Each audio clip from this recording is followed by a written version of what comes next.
Obrolan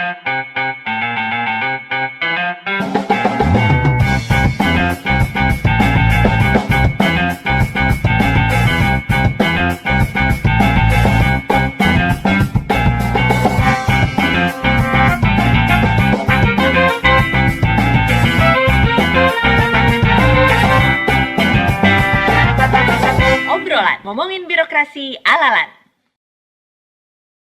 Halo kawan LAN, balik lagi di obrolan ngomongin birokrasi ala-lan dalam segmen Policy Talk. Dan di episode kali ini kita akan mengulas sebuah buku gitu ya, Blueprint Desain Kelembagaan Pengentasan Kemiskinan dan Penghapusan Kemiskinan Ekstrim.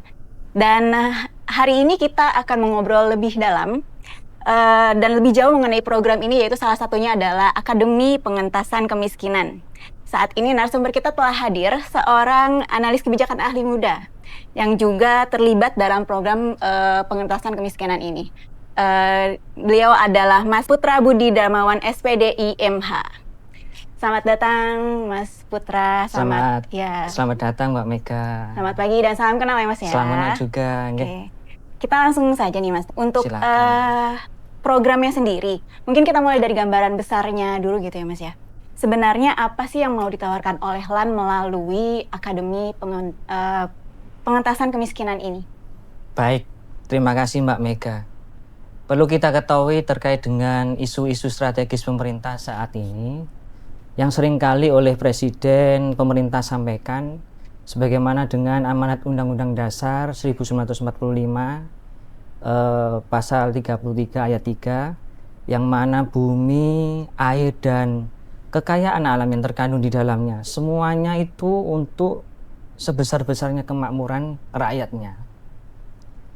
Namun yang terjadi sesuai dengan data BPS saat ini, sekitar 24 juta jiwa penduduk Indonesia itu masih tergolong daripada masyarakat miskin.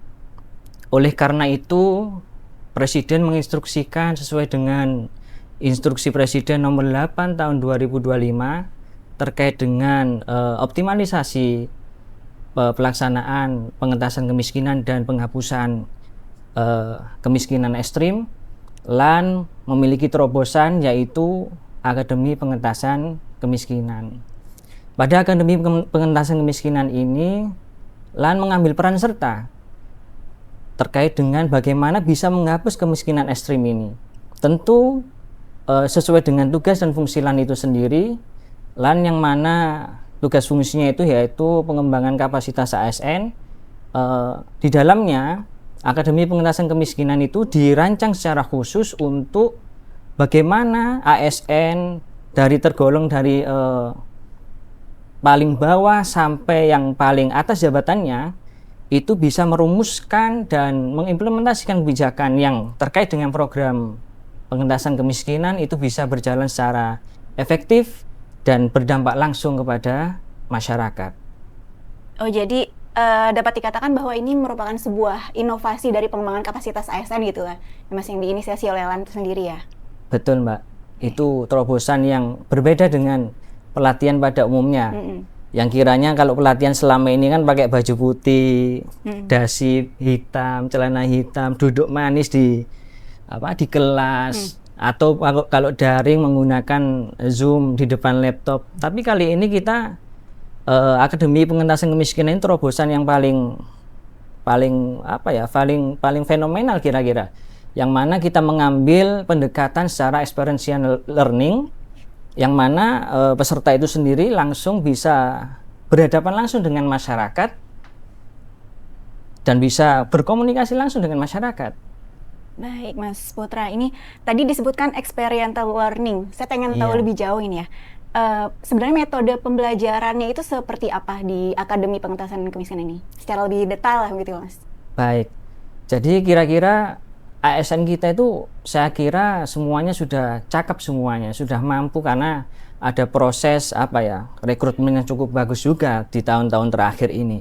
Namun dalam pelaksanaan teknis dan implementasi di lapangan, Akademi Pengentasan Kemiskinan itu memfasilitasi bagaimana mindset builder, membangun kembali paradigma daripada ASN itu bagaimana supaya pengentasan kemiskinan itu bisa berjalan efektif. Itu dicas kembali seperti wawasan baru, keilmuan baru, bagaimana best practices daripada pemangku kepentingan di tingkat pusat dan daerah.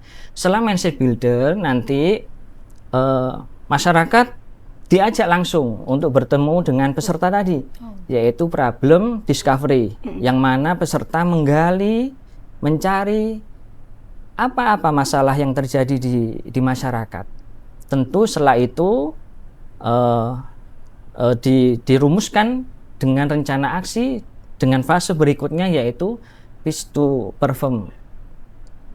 Setelah itu peserta membuat rencana aksi, baru kita ajak daripada rencana aksi setelah disusun melalui proposal tadi, itu matching program lah. Matching program ini juga menjadi fase yang sangat penting, yang mana para peserta akan dipertemukan dengan pihak-pihak mitra eksternal, tidak hanya pada sektor pemerintah saja, tapi pada sektor-sektor swasta, akademisi, semuanya diundang untuk bagaimana kita menyelesaikan masalah yang ada di masyarakat tadi sebelum fase ini, yaitu fase problem discovery tadi.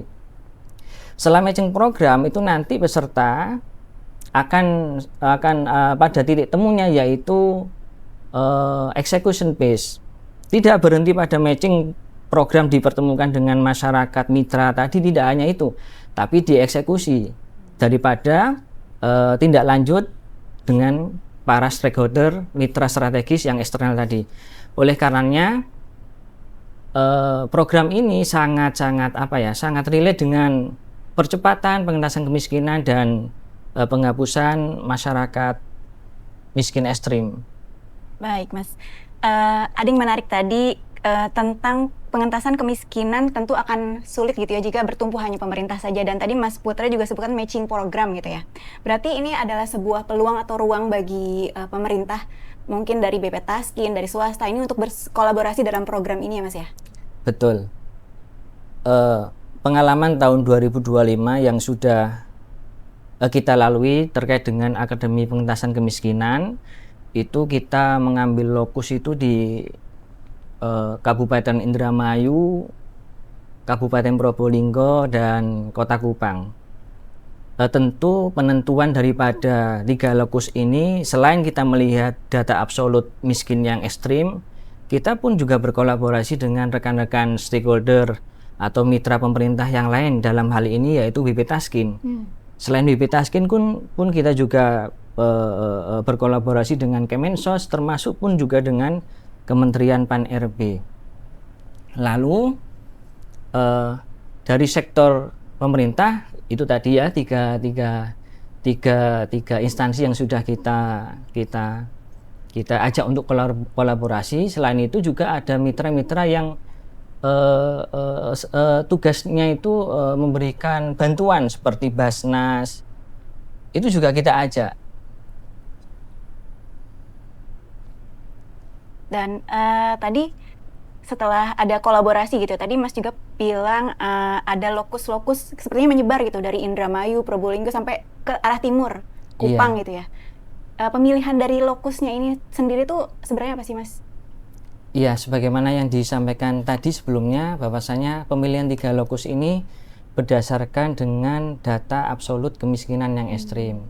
Itu pun juga atas referensi daripada BP Taskin, agar 3 lokus itu menjadi pilot project pada tahun 2025 terkait dengan penyelenggaraan Akademi Pengentasan Kemiskinan. Oke, itu pilot projectnya di 3 lokus tersebut ya Mas ya. Nah, ketika nanti sudah mendapatkan mitra gitu ya dari atau investor gitu ya, atau kita sebutnya di akademi itu apa gitu ya, gimana cara memastikan LAN ini memonitoring gitu program-program ini yang sedang berjalan atau sedang berjalan ini tetap bisa dilaksanakan dan memberikan dampak gitu bagi masyarakat Mas?